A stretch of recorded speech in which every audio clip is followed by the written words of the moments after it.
2013 was probably the most challenging year we've had in Victoria. We started off with what I'd regard as modest production, 1.5 million standard cubic feet per day. We'd done a placing for about $30 million, and we were set to move our plan forward. However, halfway through the year, we were just not achieving the targets.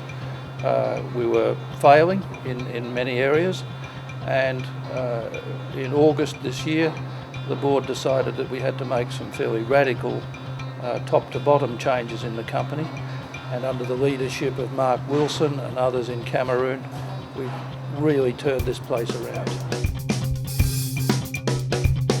Since joining Victoria Oil and Gas as Commercial Director in early 2010, we have since built a full gas plant following the successful drilling of 2 wells, each one of 3,000 metres each. Built a gas plant and also 20 kilometres of pipeline around the city of Douala and connected up 19 to 20 customers. We have well 105 and well 106. And these 2 wells are capable of producing 20 million standard cubic feet per day. Now, the reason why we have 2 wells is to make sure we have reliability of our system. We have a very large reservoir. Our reservoir is capable of producing 20 million standard cubic feet per day for 20 years. And the characteristic of the gas is about 91% methane. So in that aspect, we believe we produce one of the pure methane natural gas that you can have. We soon realized when we started the sales process and explaining the benefits of gas to our customers that most of them had no idea at all. First of all, the benefits of natural gas, other than clearly the large international companies like Guinness and SABC. But the local companies like Camle, Sycam, Tropicam had really no idea of the benefits, nor how to operate their thermal, their boilers.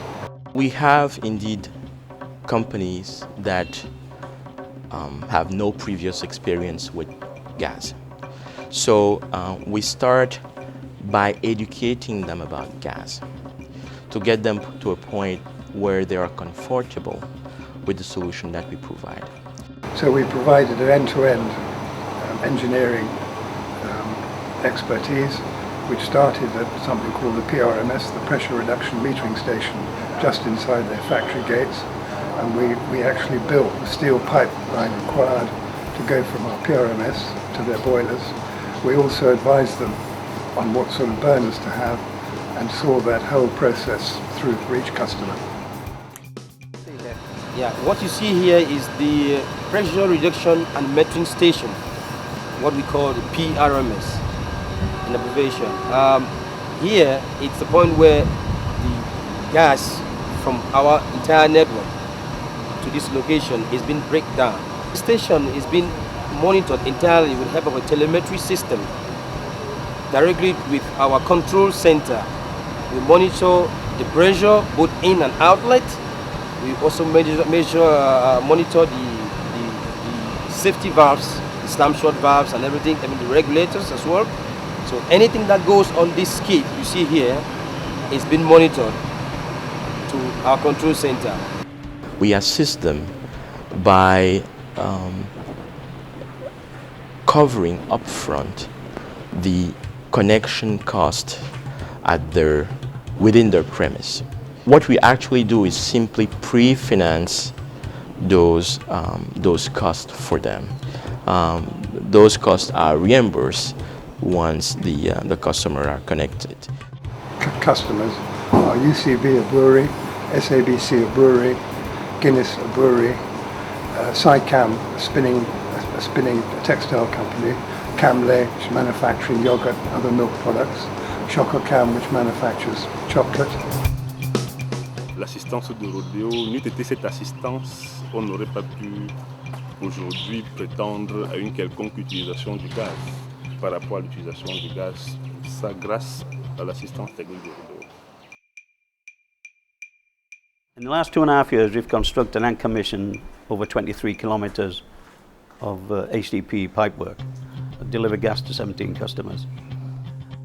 The material of the pipe that we use here is HDP P100 SDR11, which is the highest density polyethylene for transportation of gaseous fuels that we have. The pipeline is laid, constructed. We then have to test it and commission it. The testing that we do is actually 3 tests. One before it's laid, which is a 1-bar test. The second test is a 10.5 bar, which is 1.5 times the maximum operating pressure. And that's a hydrostatic test where we fill the pipe with water. And then the third and final test is after the final tie-ins between each section, we carry out a final 7-bar pneumatic test. To lay this pipe in Douala is not easy because we have so many obstacles.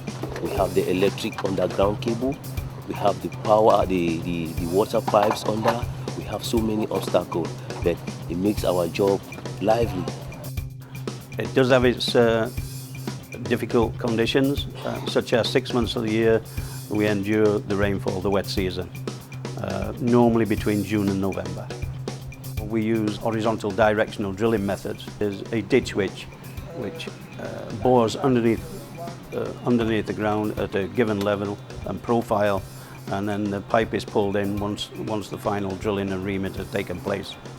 These guys have been with us since 2011, and these are highly trained fission technicians. Right now they are fusing pipes.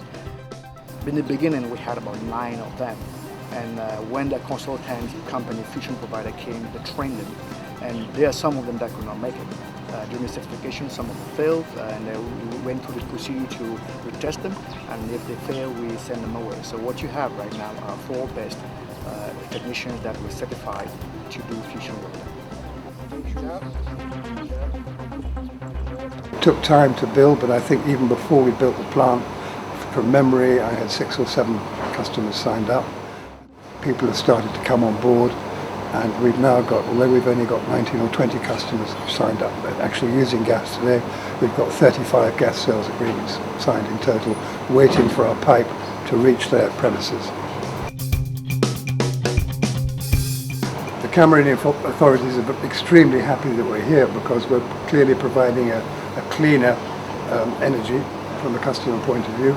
They also understand now, having been here for 2 years, that we're providing cheaper energy, which means lower production costs, which means that the companies here can not only increase production but also hire new labour.